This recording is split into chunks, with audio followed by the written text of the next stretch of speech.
Hello, I am a CA final student and I am today recording lecture number 4 for exemptions for Jan 2021 attempt for CA Intermediate. है ना, तो अब अपन start करते हैं। तो अभी हमने पिछले लेक्चर में पढ़ा था कि जो सेंट्रल गवर्नमेंट की जितनी भी सर्विसेज होती है वो या तो एग्जम्प्ट है या टैक्सेबल है। ठीक है, हमने दो चीजों में क्लासीफाई किया था, लेकिन हमने ये पढ़ा था कि जो पोस्ट वाली सर्विसेज होती है, PPT, post, port, airport and transport of goods और पैसेंजर, इट इज टैक्सेबल, है ना, ये टैक्सेबल है अंडर फॉरवर्ड चार्ज मैकेनिज्म। ठीक है, लेकिन अब जो पोस्ट वाली सर्विसेज जो टैक्सेबल थी, ये मेरे से पिछले लेक्चर में रह गया था।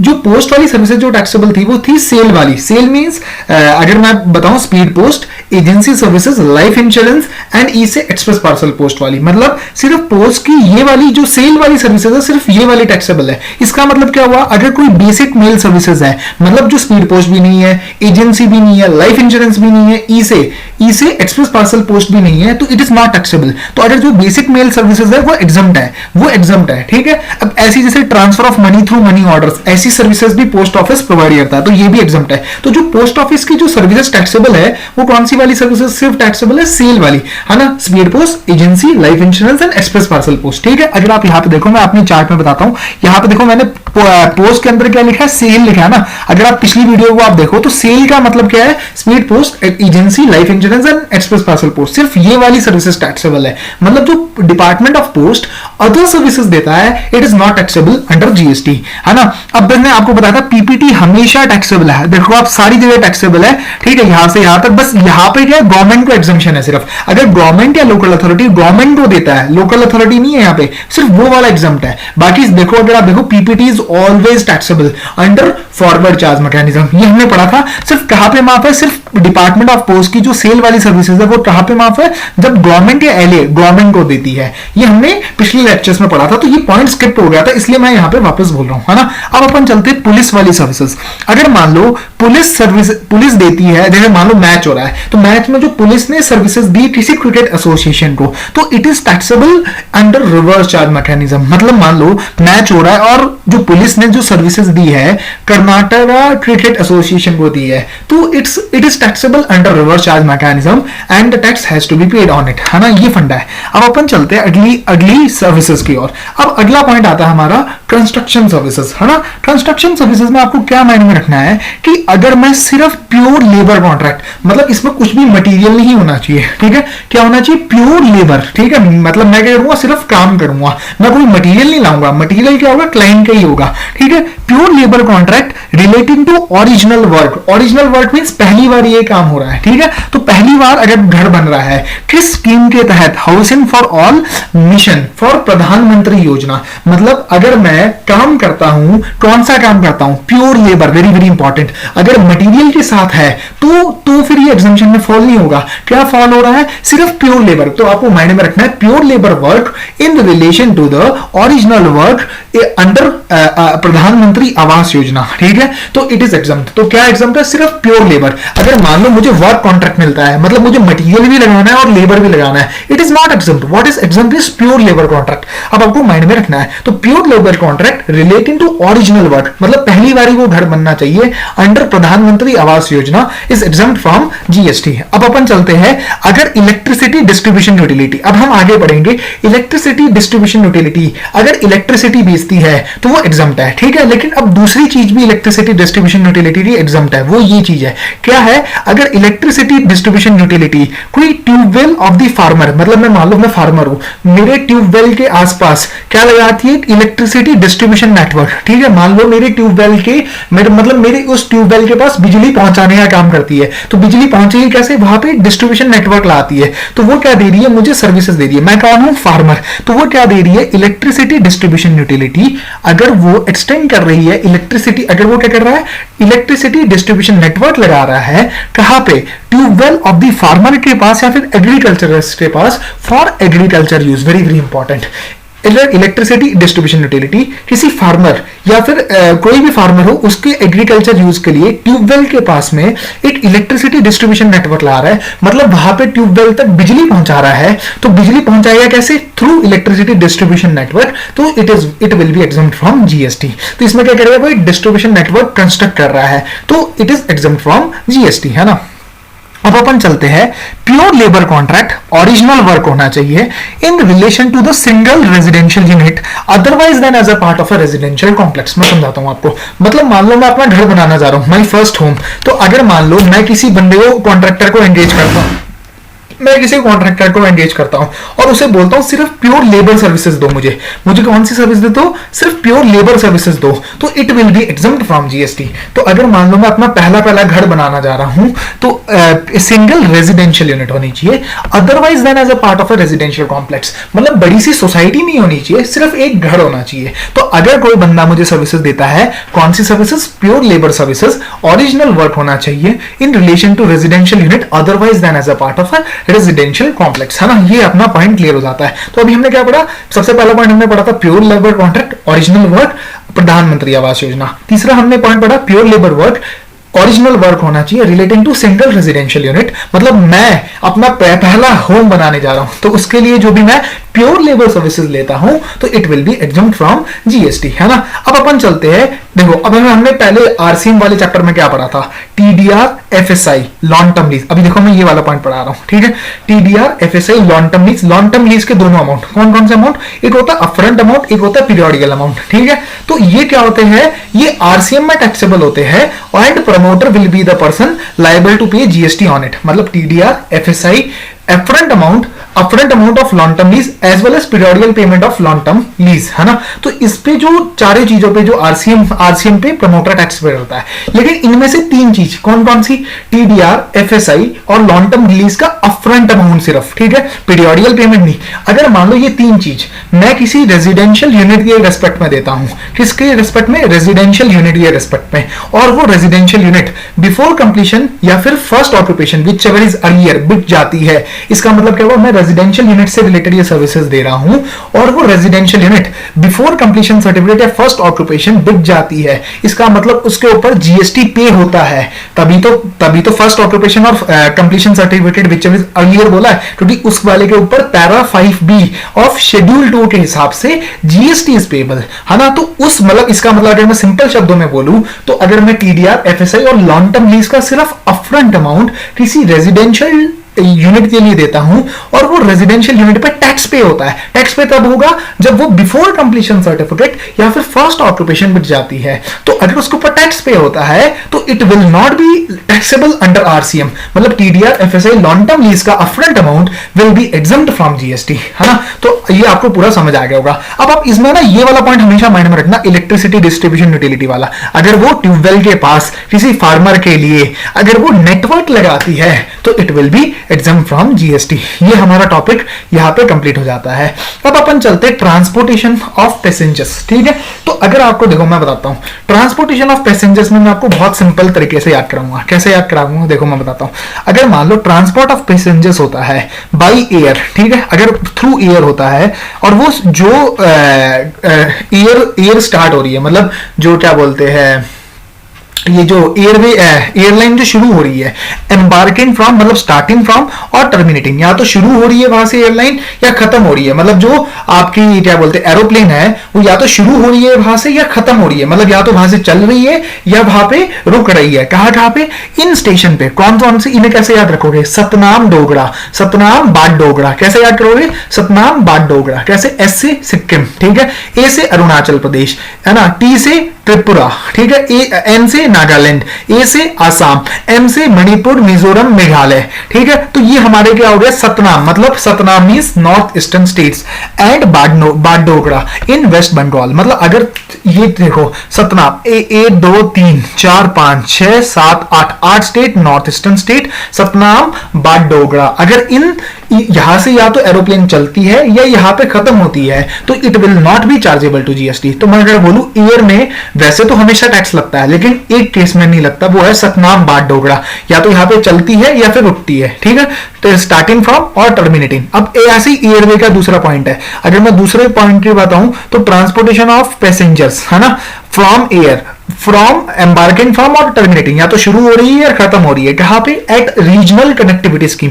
ये गवर्नमेंट ने एक स्कीम निकाली है जिसमें क्या होगा है ना, जो एयरलाइन होगी ना, अब वो थोड़े से सस्ते पैसे लेगी कस्टमर से, और जो सस्ते पैसे या जितना गैप होगा ना उतना गैप गवर्नमेंट दे देगी, तो इसे हम बोलते हैं विएबिलिटी गैप फंडिंग, ठीक है। तो रीजनल कनेक्टिविटी स्कीम में जो सेंट्रल गवर्नमेंट जो पैसा देती है किसे, अगर देखो अगर in the form of viability gap funding, तो मैं देखो सेंट्रल गवर्नमेंट को सर्विसेज दे रहा हूं और कंसीडरेशन ले रहा हूं इन द फॉर्म ऑफ, क्या नाम है इसका, विएबिलिटी गैप फंडिंग, ठीक है। तो अब देखो ये वाली जो स्कीम है ना, इसमें क्या है, मुझे सिर्फ ये जो रीजनल कनेक्टिविटी स्कीम में अगर मैं ट्रांसपोर्टेशन कर रहा हूं तो वो एग्जम्प्ट होता है। मतलब मान लो मैं कस्टमर से लेता हूं 1000 रुपए और मैं 200 रुपए गवर्नमेंट से ले रहा हूं in the name of viability gap funding, तो ये जो 200 रुपए है ना, इसके ऊपर जीएसटी एग्जम्प्ट है ना। तो ये गवर्नमेंट ने प्रमोट करने के लिए, ये ऐसे स्टेशन है रीजनल कनेक्टिविटी स्कीम वाले जहां पे ज्यादा ट्रांसपोर्टेशन है नहीं, तो गवर्नमेंट ने इसे प्रमोट करने के लिए विएबिलिटी गैप फंडिंग से ट्रांसपोर्टर को रीइंबर्समेंट दी है, जो एयरलाइन है ना उसे रीइंबर्समेंट दे रहा है,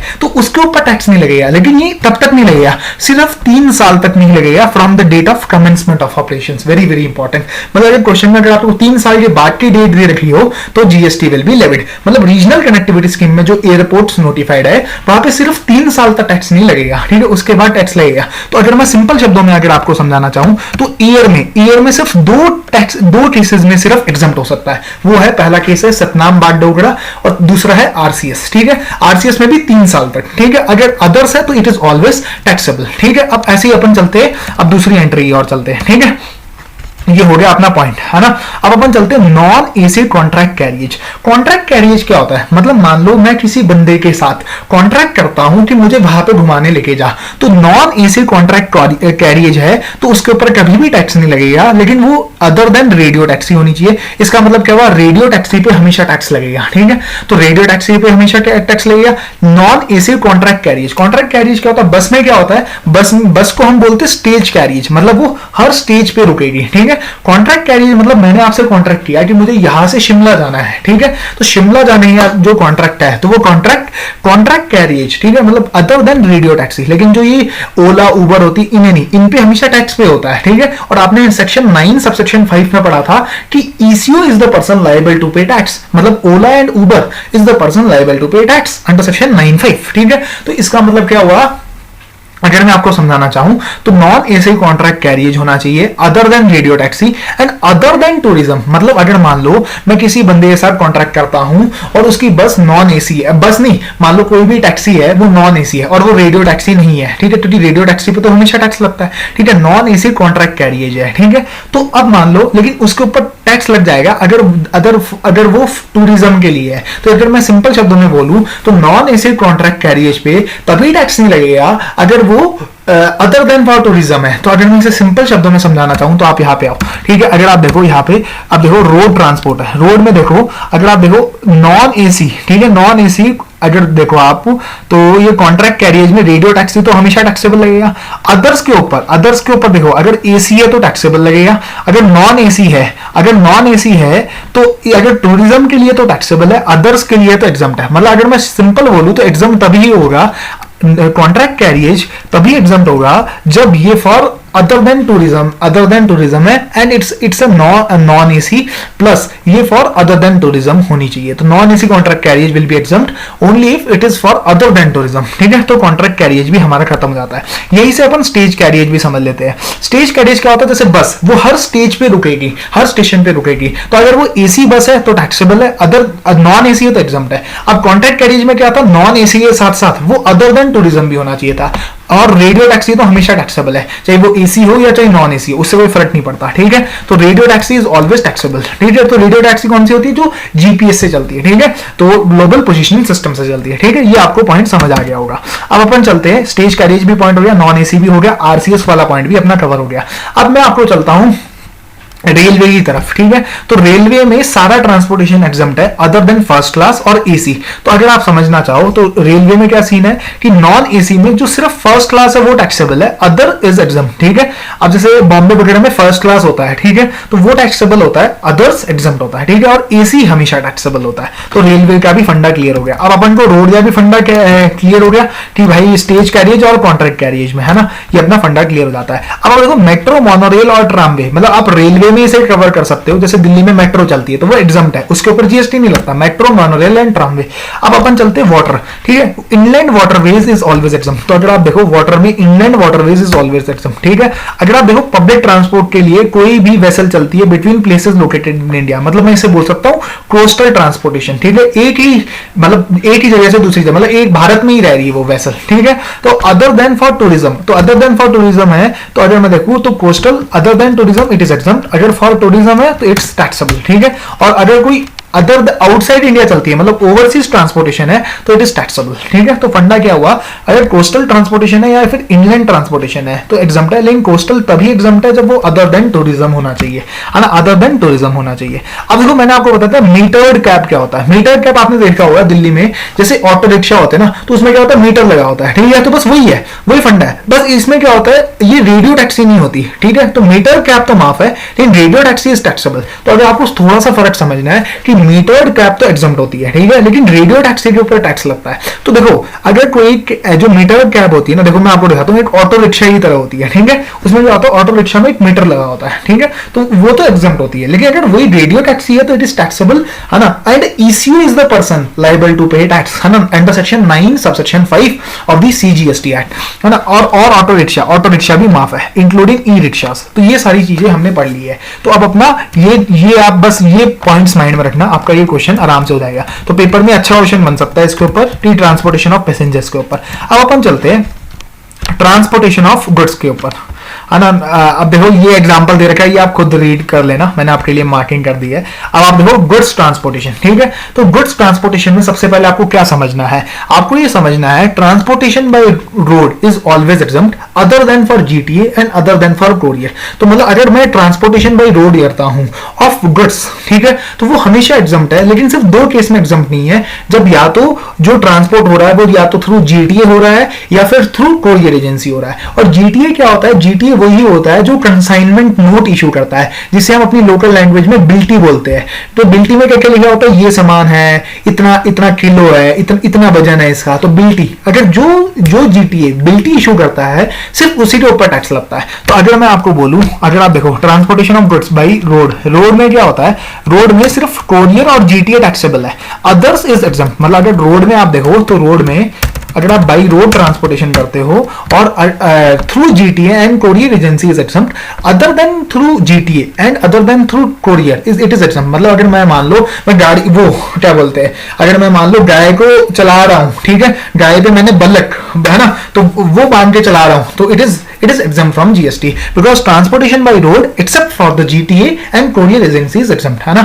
अब आपको ये समझना है and inland waterways is exempt। तो वाटर में अगर inland waterway है तो it is always exempt, है ना। तो ये आपको ये वाला पॉइंट भी हमारा कवर हो गया और हमने ये भी समझ लिया कि कोरियर और जीटीए में टैक्स लगता है। लेकिन अभी देखो जीटीए में ना दो पॉइंट और पढ़ने हैं अभी। ये देखो ये वाला जो है ना, ये वाला ये जो एक्सेप्ट, अब मैं ये आपको समझाऊंगा, अभी नीचे समझाऊंगा ये वाली चीज। वैसे मैंने ये ऑलरेडी समझा दी आपको कहीं दूसरी जगह, लेकिन आपको मैं वापसी लिंक कराऊंगा, ठीक है। तो बस आप ये माइंड रखो कोरियर और जीटीए पे टैक्स लगता है रोड में, और अदर्स क्या है, एग्जम्प्ट है, अदर्स एग्जम्प्ट है और कोरियर जीटीए के ऊपर टैक्स लगता है। अब अपन चलते हैं इनलैंड ट्रांसपोर्टेशन भी आपको समझ आ गया। अब अगर देखो आप ट्रांसपोर्टेशन बाय रेल और a vessel from one place in India to another, मतलब कोस्टल ट्रांसपोर्टेशन वन प्लेस, मतलब इंडिया के अंदर ही होना चाहिए ट्रांसपोर्टेशन, ठीक है। तो मैंने बोला इनलैंड ट्रांसपोर्टेशन तो वैसे ही माफ है, कोस्टल ट्रांसपोर्टेशन माफ है अगर वो थ्रू रेल हो, मतलब रेल वाला वैसे माफ है, और कोस्टल ट्रांसपोर्टेशन भी माफ है अगर वो ये 7 चीजें लेके जाता है। अब ये 7 चीजें आपको याद कैसे रखनी है मैं बताता हूं, बहुत सिंपल है। आपको इसे याद रखना है रैंडम, ठीक है। तो रैंडम के नाम से याद रखना। आर से रिलीफ मटेरियल, ठीक है, relief material meant for victim of natural और मैन मेड डिजास्टर, मतलब मान लो अगर मैन मेड भी है ना डिजास्टर तो भी अलाउड है। तो रिलीफ मटेरियल। ए से agricultural produce, very very important, है ना। एन से, अब देखो एन से क्या हुआ, न्यूज़पेपर और मैगजीन्स। डी से डिफेंस और मिलिट्री इक्विपमेंट, है ना। ओ से ऑर्गेनिक मैन्योर एंड एम से milk, salt, food grain including flour, pulses and rice. अब वो rice is not a agricultural produce, है ना, pulses is not a agricultural produce, इसलिए इन्हें अलग से लिखना पड़ा है. फ्लोर्स भी is not a agricultural produce. तो एग्रीकल्चरल प्रोड्यूस तो यही पे कवर हो गया. तो ये milk, salt and food grain including floor, pulses and rice लिखने की इसलिए जरूरत पड़ी क्योंकि ये एग्रीकल्चरल प्रोड्यूस नहीं है. एग्रीकल्चरल प्रोड्यूस तो वैसे ही माफ है, ठीक है. तो milk, salt, food grain including floor, pulses and rice is exam. तो रैंडम, ठीक है. रिलीफ मटेरियल, ए से एग्रीकल्चरल प्रोड्यूस, एन से न्यूज़पेपर्स, डी से डिफेंस और मिलिट्री इक्विपमेंट, ओ से ऑर्गेनिक मैन्योर एंड एम से milk, salt and food grain including floor, pulses and rice. ठीक है. अब आप देखो रेल और वेसल के केस में एक और पॉइंट है, रेल और वेसल, ठीक है. क्या क्या पॉइंट है वो मैं बताता हूं आपको. ये अगर आप देख पा रहे हो रेलवे इक्विपमेंट्स और मटेरियल, तो मतलब रेल और वेसल, कोस्टल ट्रांसपोर्टेशन, मतलब ये वेसल क्या है, इंडिया के बीच वाली है ना. तो रेलवे इक्विपमेंट्स और material is an additional point. तो मतलब आपको ये याद रखना, रैंडम प्लस रेलवे मटेरियल, है ना, रेलवे मटेरियल. अब आप देखो ये मैंने क्या शॉर्टकट बनाया, रैंडम प्लस रेलवे मटेरियल. तो रेल में तो ये माफ है, ये एग्जाम्प्ट है. कोस्टल में भी अगर आप ये कर रहे हो तो ये एग्जाम्प्ट है. तो रैंडम प्लस रेलवे मटेरियल्स और इक्विपमेंट को अगर आप ट्रांसपोर्टेशन कर रहे हो तो it is exempt. Other is taxable, others is taxable, है ना. ये भी हमारी एंट्री कवर हो जाती है. अब अपन चलते हैं नेक्स्ट एंट्री और. तो हमने क्या पढ़ा, तो रैंडम प्लस रेलवे मटेरियल्स और इक्विपमेंट इज एग्जाम्प्ट, है ना. अब अपन चलते हैं जीटीए की और.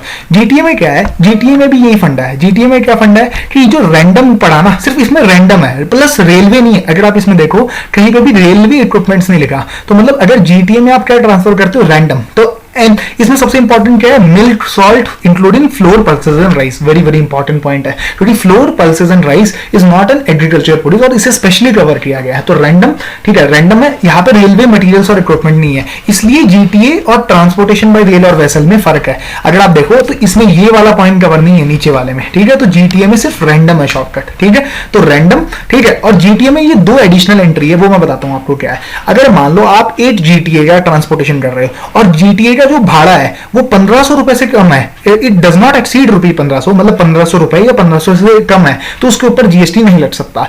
ऐसे ही मान लो, अगर मान लो उस गाड़ी में सामान तो 1500 से ज्यादा का है, लेकिन एक बंदे का जो सामान है, मतलब मान लो एक गाड़ी ना 3-4 बंदों सामान लेके जा रही है और वो 1500 से ज्यादा है, लेकिन एक बंदे का सामान 750 से कम है, तो उसके ऊपर टैक्स नहीं लग सकता. मतलब सबसे पहले आपको क्या टैक्स करना है, 1500 रुपए. अगर वो 1500 रुपए की कंडीशन नहीं सेटिस्फाई कर रहा, तो फिर आपको इंडिविजुअल कंसाइनी वाइज चेक करना है. In a single for a single consignee does not exceed rupees 750. यहाँ पे 750, यहाँ पे 1500 है. मतलब आपको टोटल उस गाड़ी में अगर सबसे पहले क्या चेक करना है, अगर टोटल जो भाड़ा लग रहा है वो 1500 रुपए से 1500 या 1500 से कम है तो जीएसटी नहीं लग सकता. लेकिन अगर मान लो वो 1500 से ज्यादा है लेकिन इंडिविजुअल का 750 से कम है या उसके बराबर है, तो उसके ऊपर जीएसटी नहीं लग सकता. तो ये दो एडिशनल पॉइंट जीटीए में आते हैं, तो ये आपको माइंड में रखना है, ठीक है.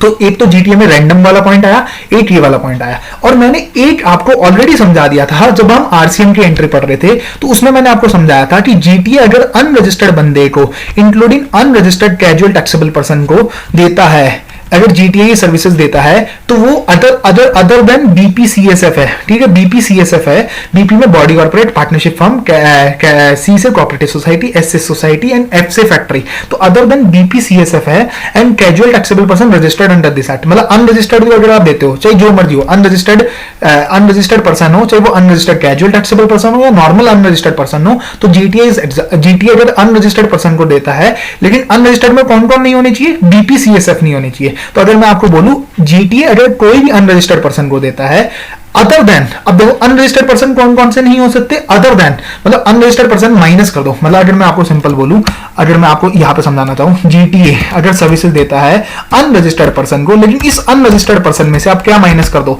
आप माइनस कर दो जो बीपीसीएसएफ है. अगर मतलब ये बीपीसीएसएफ को देता है तो इट इज टैक्सेबल, ठीक है, इट इज टैक्सेबल, ठीक है. तो यूआरपी में से आप बीपीसीएसएफ माइनस कर दो and it is taxable under reverse charge. ये हमने रिवर्स चार्ज में पढ़ा था, ठीक है. तो ये आपको माइंड में होना चाहिए, तो ये भी माफ है. और फिर हमने एक पढ़ा था यहाँ पे services provided by a GTA to a department या फिर लोकल अथॉरिटी या कोई गवर्नमेंटल एजेंसी, ठीक है, जिसने रजिस्ट्रेशन लिया है only for the purpose of deducting TDS. तो अब देखो यहाँ पे तो अनरजिस्टर्ड बंदा माफ हो गया, ठीक है. यहाँ पे मान लो कोई बंदे ने सिर्फ रजिस्ट्रेशन इसलिए लिया है कि उसे सिर्फ टीडीएस काटना है, तो उसे भी इस एंट्री के थ्रू बाहर कर दिया गया. तो इसका मतलब क्या हुआ, अगर जीटीए सर्विसेज देता है टू डिपार्टमेंट, लोकल अथॉरिटी या फिर गवर्नमेंटल एजेंसी, तो it is exempt from GST. ये भी आपका पॉइंट कंप्लीट हो जाता है। तो अब जीटीए होता कौन है? जीटीए वो होता है जो कंसाइनमेंट नोट इशू देता है। अगर मान लो इंडिविजुअल ट्रक या टेम्पो ऑपरेटर जो कि कंसाइनमेंट नोट नहीं इशू करते और वो ट्रांसपोर्ट ऑफ गुड्स करते हैं, तो it will not be chargeable to GST and it will be exempt from GST. Why? Because transportation by road other than through GTA और courier agency is exempt from GST. तो ये आपको फंडा mind में रखना है। तो अगर मान लो मैं कोई भी ट्रांसपोर्टेशन करता हूं अदर देन थ्रू जीटीए और courier agency by road is exempt from GST. तो ये आपका पॉइंट यहाँ पे कवर हो जाता है। अब अपन नेक्स्ट लेक्चर में यहां से स्टार्ट करेंगे बैंकिंग एंड फाइनेंशियल सर्विसेज से। तो hope you have understood this lecture. Please do like, share and subscribe to my channel for more such videos and do comment in the comment section how have you liked the video.